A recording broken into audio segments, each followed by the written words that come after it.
જય સ્વામિનારાયણ। શ્રીજી મહારાજે પહેરેલી પ્રસાદીની ચાકડી કાલિયાણા ગામ વિરમ ગામથી 11 કિલોમીટર ગામ કાલિયાણા આવેલું છે। આ પ્રસાદીનું ચાકડીનો ઇતિહાસ આ પ્રમાણે છે।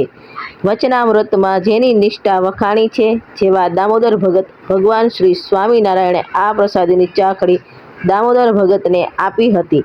એ દામોદર ભગતે બ્રહ્મચારી અક્ષરાનંદ સ્વામીને ભેટમાં આપી હતી। અક્ષરાનંદ સ્વામીએ દામોદર નંદ સ્વામીને આ ચાકડી આપી હતી અને તે બ્રહ્મચારી દામોદરનંદ સ્વામીએ કૌસંભા મૂડીને પ્રસાદીની ચાકડી ભેટમાં આપી હતી।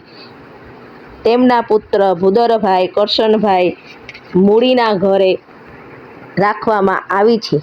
ક્યારેક વિરમ ગામ સાઈડ ગયા હોય ત્યારે આ કાલિયાણા ગામમાં પ્રસાદીના ચાકડીના દર્શન કરવા જરૂર પધારજો। જય શ્રી સ્વામિનારાયણ। ભાવથી બધાને